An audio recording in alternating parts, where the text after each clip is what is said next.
This episode of the CyberWire is made possible in part by Menlo Private Access. Only Menlo Private Access provides true zero-trust access to private applications. Their elastic isolation core separates users from applications, ensuring every connection is authenticated, visible, and secure. Simple to deploy, scale, and manage, Menlo Private Access lets users seamlessly access the tools they need to do their job, but only those tools, protecting applications, devices, and users from malicious behavior. To learn more about Menlo Private Access, visit menlosecurity.com/cyberwire.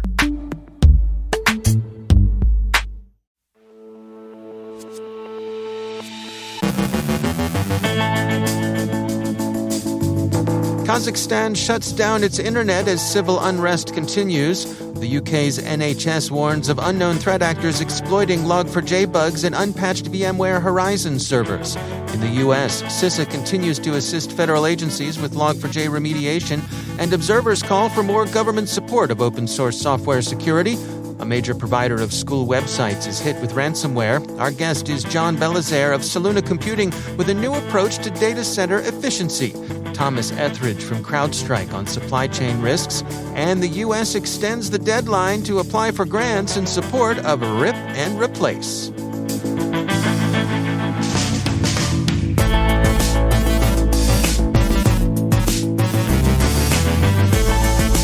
From the CyberWire studios at Data Tribe, I'm Dave Bittner with your CyberWire summary for Friday, January 7th, 2022.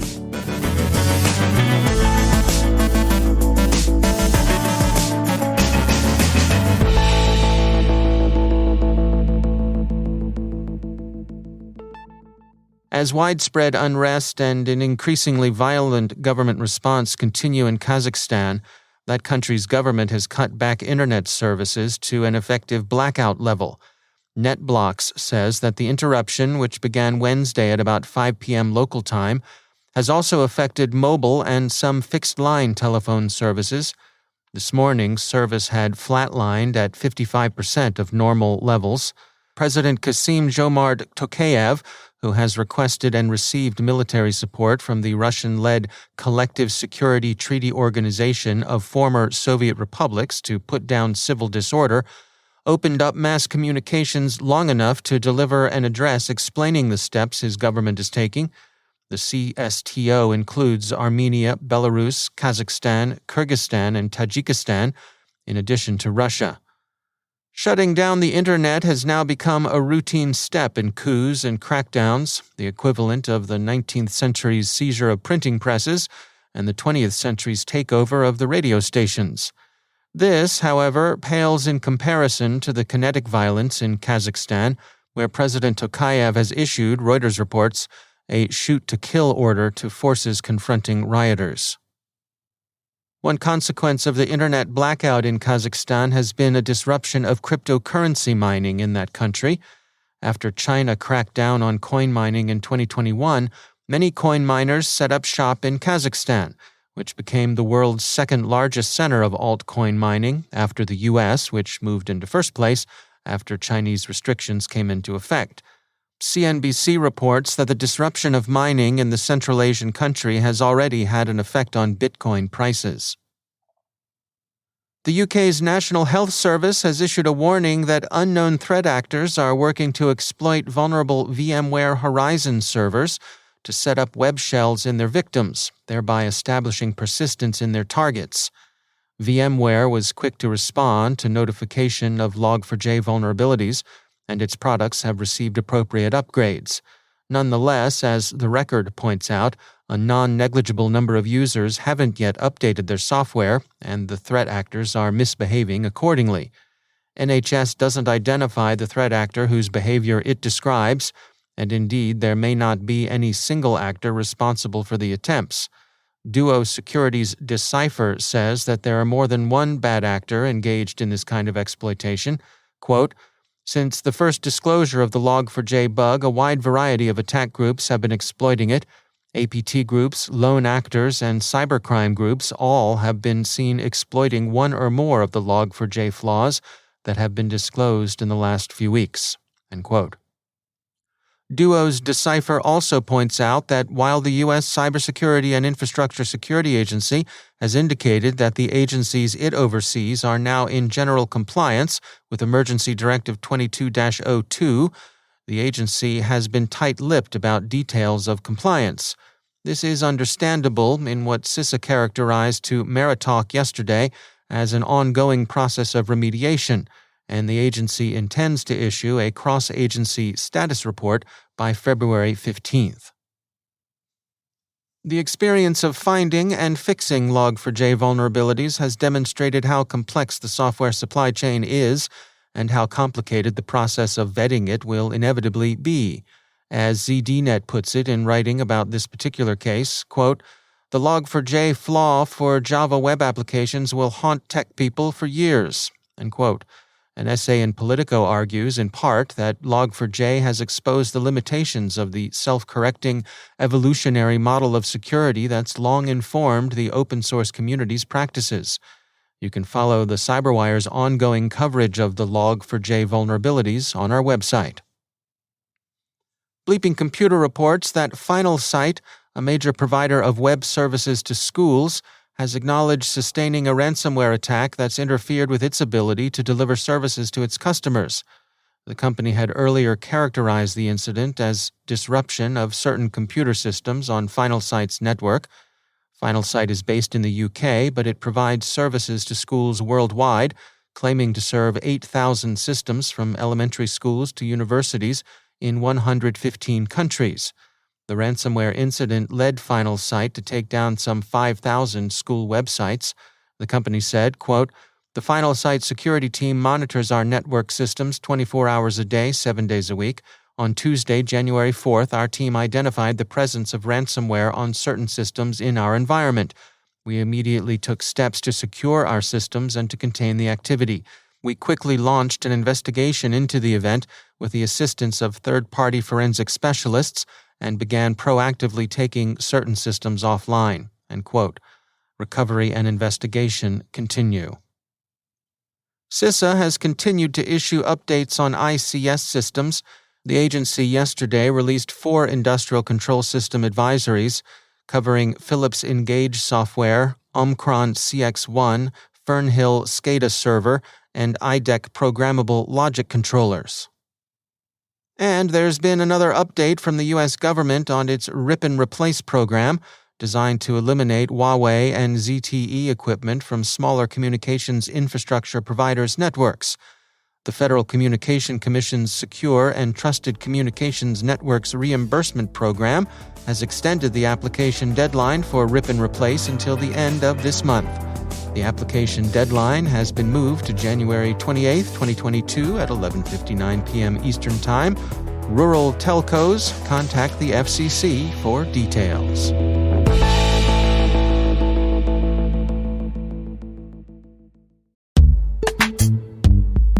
And now, a word from our sponsor, Collide. Collide sends employees important, timely, and relevant security recommendations for their Linux, Mac, and Windows devices right inside Slack. Collide is perfect for organizations that care deeply about compliance and security, but don't want to get there by locking down devices to the point where they become unusable. Instead of frustrating your employees, Collide educates them about security and device management while directing them to fix important problems. Visit collide.com/TCW and sign up today. That's KOLIDE.com/TCW.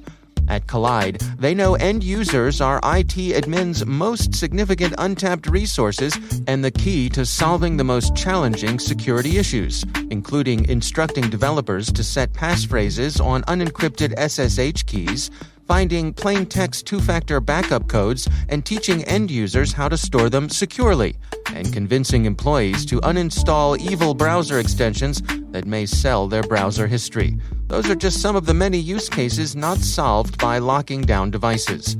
You can try Collide with all its features on an unlimited number of devices for free for 14 days. No credit card required. Try it out at collide.com/TCW. That's KOLIDE.com/TCW. And we thank Collide for sponsoring our show.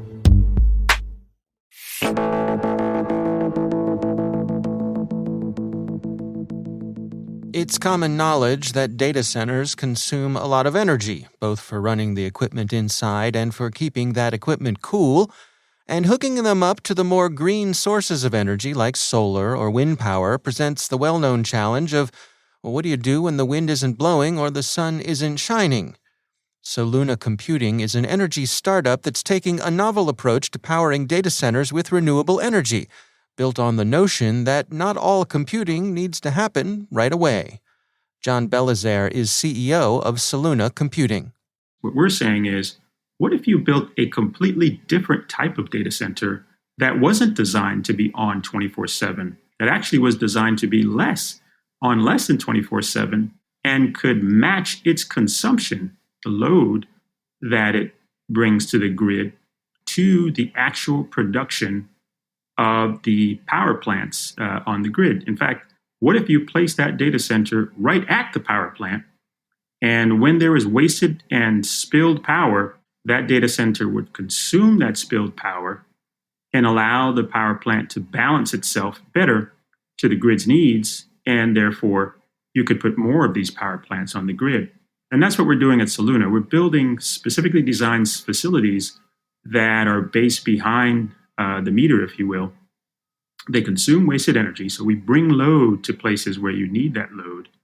And inside those facilities, we put different types of computing applications in there, computing applications that can be paused, that are running jobs that are okay, essentially matching the energy that's available. Would you be handing off processing jobs from data center to data center as the conditions were right around the world? Is that one component of what will be going on here? Actually, what we do is we've looked at all of the different types of applications out there. So let's say you're a CIO of a big financial services organization or a big corporation. You've got different types of compute load inside your organization. You have one type that's mission critical, has to be on all the time. Your email service can never go down. Your financial services app or ERP applications always have to be up. What you want to do is place those applications in a regular data center. And then you've got a whole new set of applications that are fast emerging. Applications for modeling your business, for example, that are powered by machine learning. You might have applications that are AI applications that help you determine which movie to show your customer next.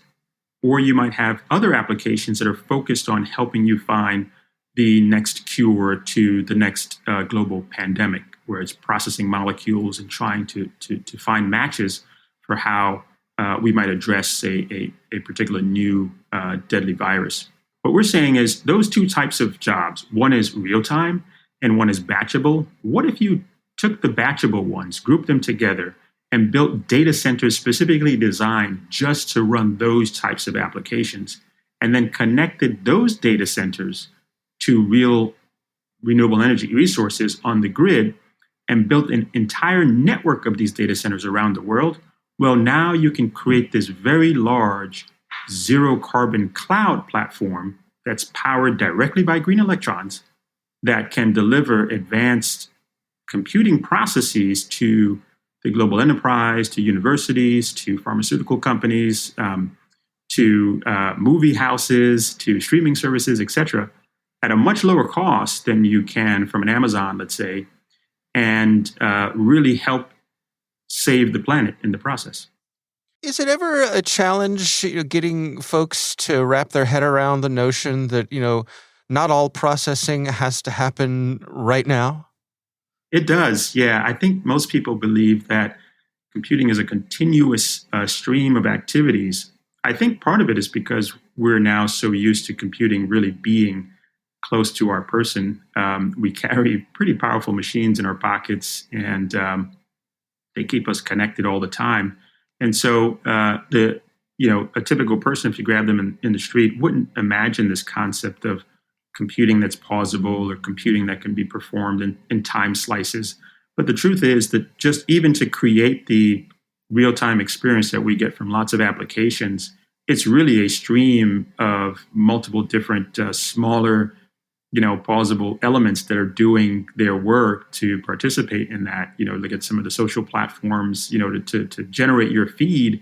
There's an entire AI and machine learning process that's running just for you to make sure that you're seeing the best content and directing you perhaps or influencing you to buy products on certain platforms. That's all being performed by processes that are continuously running, but you could stop those processes and move them to another location and then restart that running, and your feed wouldn't even, you as a human wouldn't even notice that. That's John Belizaire from Soluna Computing. There's a lot more to this conversation. If you want to hear more, head on over to CyberWire Pro and sign up for Interview Selects, where you get access to this and many more extended interviews.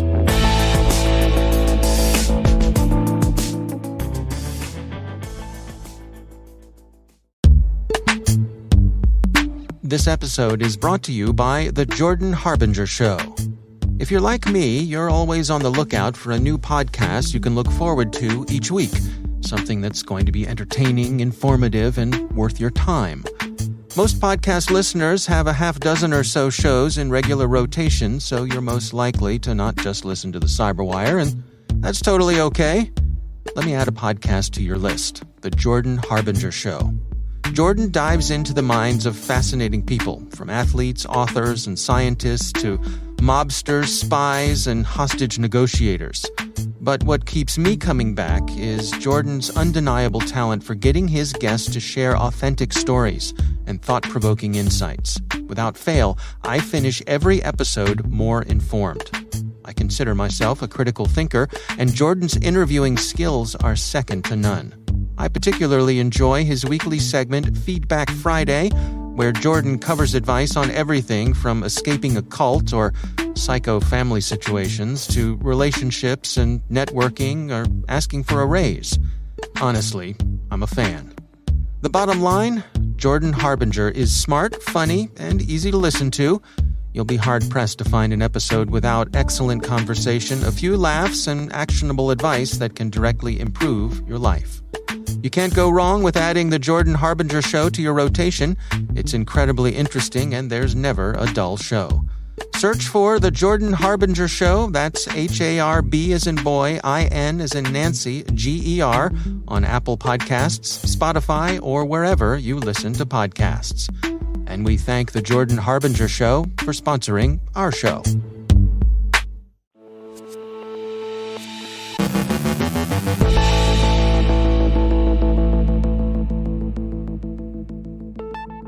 And I'm pleased to be joined once again by Thomas Etheridge. He's Senior Vice President of Services at CrowdStrike. Thomas, it's always great to have you back. With Colonial Pipeline getting farther in the background in that rearview mirror as time goes on, I just wanted to check in with you for kind of where we stand at this moment when it comes to supply chain risks. What's your take there? Thanks, Dave. I appreciate you having me again on the show.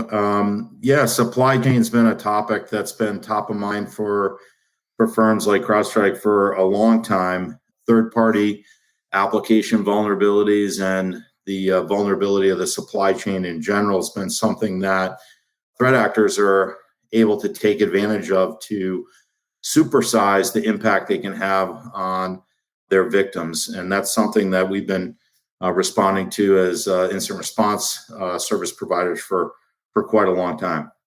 Where do we stand right now in terms of your recommendations for folks? I'm thinking of the checklist, the due diligence that they should be doing with their own suppliers.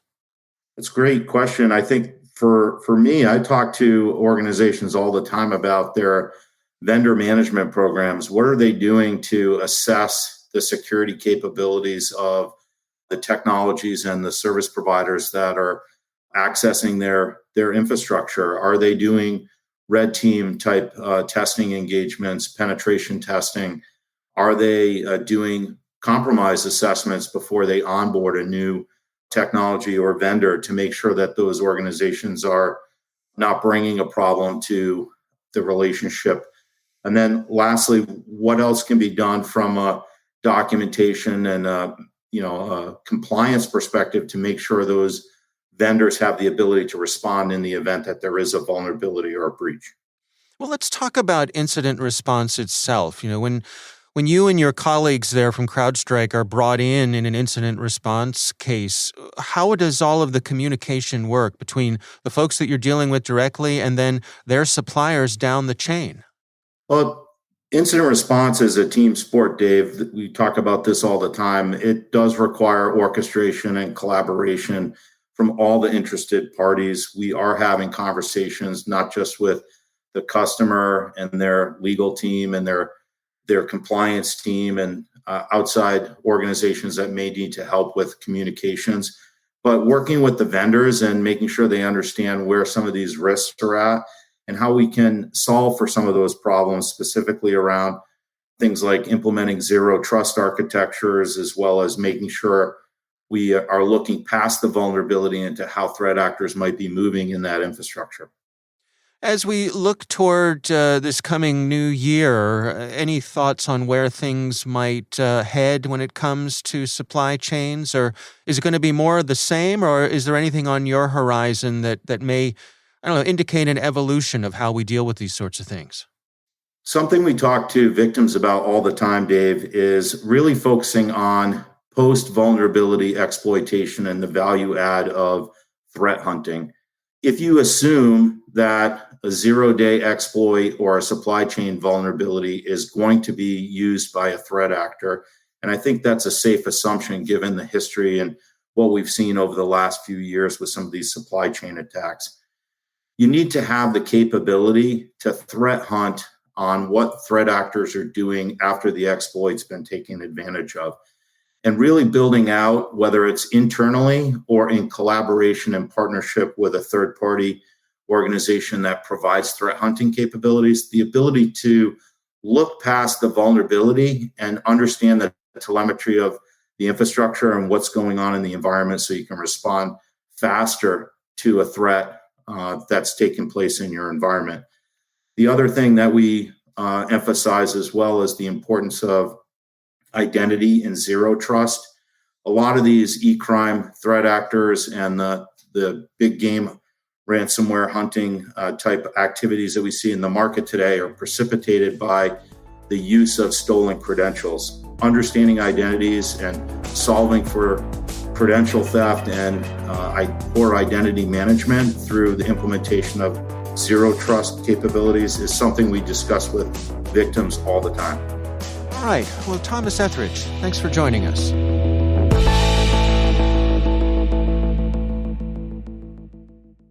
Thanks to all of our sponsors for making the CyberWire possible, especially our supporting sponsor, Wipro. Cybersecurity is more than just keystrokes and code.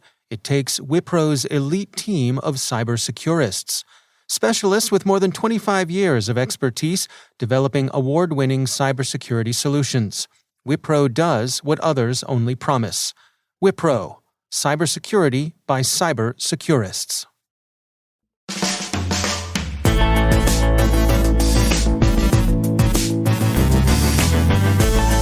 And that's the CyberWire. For links to all of today's stories, check out our daily briefing at thecyberwire.com.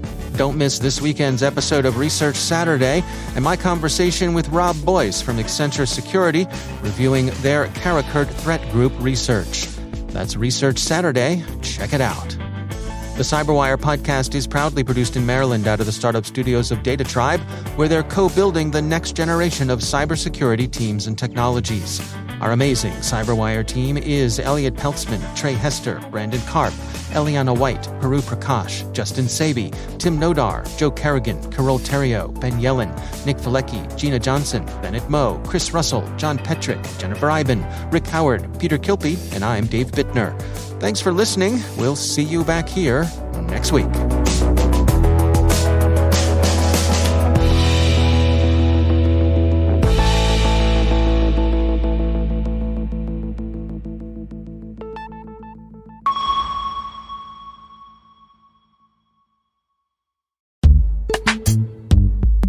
And now, a word from our sponsor, Insights, a Rapid7 company. Threat intelligence can benefit all organizations by proactively defending against threats before they become cyber attacks. Insights, now a member of the Rapid7 family, is offering a free personalized company threat intelligence report to help you manage the risk in today's cybersecurity landscape. Within minutes and using only your company's domain, Insights' proprietary tools find potential external threats, including phishing attacks and dark web mentions targeting your organization. To download your free threat intelligence report, go to insights.com/cyberwire. Insights allows any security operations team, regardless of size or capability maturity, to expand identification, speed remediation, and automate threat mitigation across its extended attack surface. Again, that's insights.com/cyberwire to download your company's free threat report. And we thank Insights, a Rapid7 company, for sponsoring our show.